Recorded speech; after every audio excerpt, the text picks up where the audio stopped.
natin, operating system. Kaya kailangan ano natin lahat ng ayan o.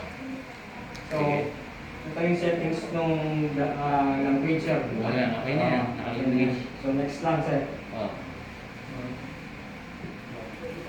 Anong command na Tab, pwedeng tab mo. Tab. Ito. Ayun na, okay na pag mouse. Install now. Sige. Sabihin, install na natin. Di ba? Kasi nabura na natin lahat. Pero may command siya na repair sir. Wala ka naman magagawa repair kasi wala pa naka-install. Kasi magre-repair ka lang kung may problema yung operating system mo. Ayaw mag-restart, ayaw mag-boot. Gamitin mo yung standard lang.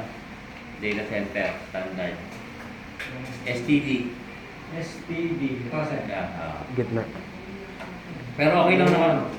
Any dyan sa STD tsaka KMS. Yung server core, later na natin install yun.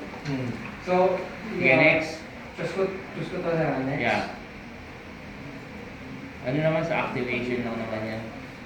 Pero kailangan niya rin ng license key. Okay, hindi na yan. Sige. So, ito. may Accept. basa ko. Ay, accept. Accept mo na lang. Accept ko na lang.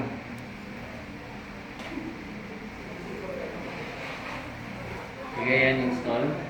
Ito sir. Hindi ka mag-upgrade kasi wala kang nakalagay dun. Kaya kailangan custom install ka.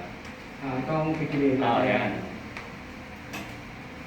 So, ayan yung dalawang hard drive na ginawa mo. Saan mo install dyan? Dyan Ito sir, sa sa data, ito yung sa OS ko. Okay na OS. Lagay mo sa OS. So, ano sir? Sa OS mo na sinabi. Ayan. Sige. The next lang sir. Sige, next. Yan yung nakita niyo yung hard drive na yan. Pag hindi ka nag-configure ng Zero ito. wala makikita dyan. Wala kang ma-install Kaya kailangan mo mag-control R Yung para i-configure yung umpisa. hard drive. Pero kung may naka-install na before, reformat na lang. Reformat na lang. Reformat or repair sir? Reformat kasi tatanggalin mo yung laman. Kasi pag may laman na luma yan, magsasama yan.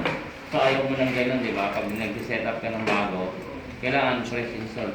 So yan, okay na yan. So, pag reformat mo sir yung hard drive sir, mabubura lahat eh. Mabubura lahat, oo. Kaya humihingi sila ng backup file bago mo. Oo, bago gawin yan lahat talaga.